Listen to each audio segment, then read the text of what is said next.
If you want your videos and images to stand out, you have to know your styles. Welcome back to this series, and today we are diving into photography styles, episode number 4. Today I'll be using Polo AI, but you can use any other service like Hixfield, FreePic, or Flow. Chevalier. With double exposure, you layer 2 different images on one single frame, and what you get back is a surreal, awesome result. Let's give it a go. I will go to the prompt and just prompt for double exposure style. That's it. What did I tell you? This is what we get back. Highly aesthetic, super awesome result.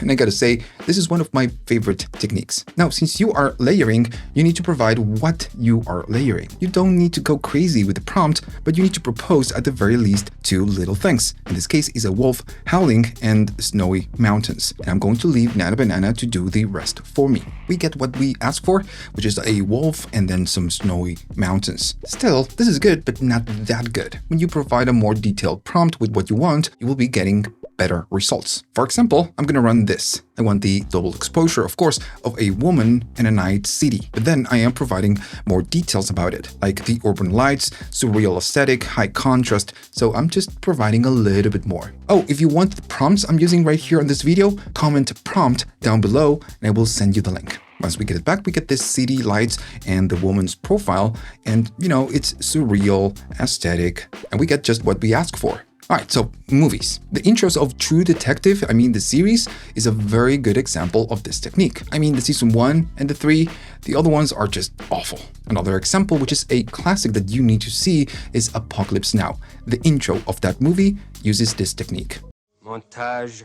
What is so different about this one? Nothing. And that is exactly the point. This is the anti-stock type of stage photos. Let's run prompt and you will see what I mean. I'm going to go here and say Unsplash style of a man's face. When we get it, we can see that the point of this is realism, but it's not super greedy like a street photography. This is a candid type of style, but it's more color graded, maybe bright, diffused. Sometimes you will be getting something in golden hour. This is the vibe. It's not sad, it's not street photography, it's almost like happy. And we see this by looking the face of the subject. Is he happy? Is he sad? We don't know. So it's like the middle ground between stock photos and realism. Let's prompt for something a little bit more complete. Is a woman working on a sun-drenched cafe, soft window light, shallow depth field, unsplash aesthetic.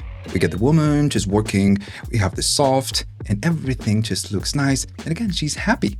This one looks like a stock photo that you buy on Getty Images, but it leans a little bit more towards realism, but not that much. Movies. This one is a tough one. If I have to give you an example, I would say Nomadland. Great movie. Frances McDormand should win the Oscar every year. The Oscars should be like, Frances McDormand, you win everything. That's it. Good night. A different example is Her. A lot of the scenes have this golden hour, he's happy, realism type of vibe. Avant-garde. One fun thing that you can do on Nano Banana is the before and after.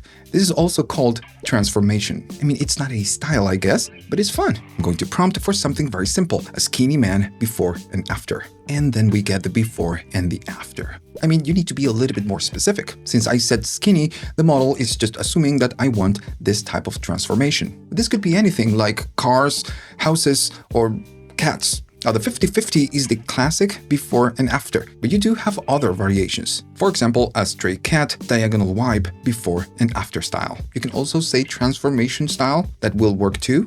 Let's try an abandoned house, horizontal split, before and after style. This style will give you the font of before and after. If you don't want it, you can just prompt it out. Let's see the cat right in the street, and the model, notice that it understood that it's a stray cat. And then, of course, the after, he was rescued and now he lives, comfy. And then we get the abandoned house and the transformation. And it's just that simple. Is this super useful for your productions? I don't know, maybe not. It really depends, but it is fun. Déjà vu. Clock terms. A lot of people confuse the golden hour term with, oh, I want sun. But there is a lot more than golden hour. Just in case if you don't know what golden hour is, I will go here and say a woman walking golden hour. This is a warm type of style, before sunrise or before sunset. The sun, it's not fully up. For that, you have a completely different term. Same example, a woman walking high noon. We get it, and we can see it's completely different as the other one. We still have sunlight, but it's not warm. It's just bright and harsh. This is noon. The sun is fully up. Do you have terms for the other positions of the sun? Yeah, of course. You have the blue hour. Same example, a woman walking. There we go. Perfect example. It is cold, blue, and purple. This one is before sunrise and after sunset. The sun, it's below the horizon. And this is important because you have a different term. A woman walking, Civil Twilight. We get it, and this one is like an in-between. The sun, it's not fully present, but the sky is still a bit bright, not fully dark. You might think it's very similar to the blue hour. And yeah, it is. They are close. In the blue hour, we could have a little bit less of the sun right here. These ones are just like the classic ones. You have a few more, but they are a little bit more specific. Chocolat mousse. Anything could be abstract. Yes, but you do have some rules. Usually when you create something, you focus on a thing. It could be a subject, a dog, a cat, whatever. The focus of abstract is on the texture, the colors, the shape, and the form. To keep it simple, we could go here and say abstract photography.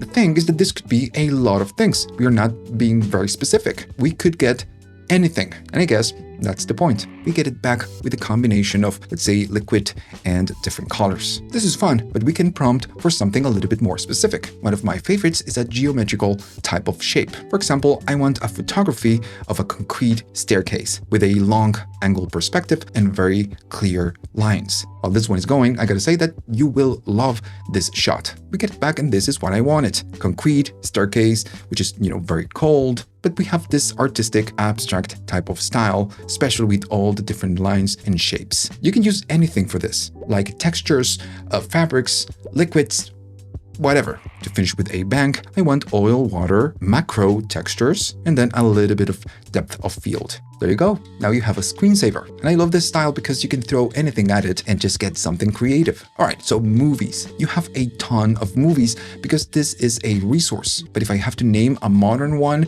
I would say Ash. I don't think this is a great movie. It's good, but you have this abstract concept all over the place. That's it. If you like this and you learned something new, leave a like, subscribe, and leave a comment. Don't be a stranger.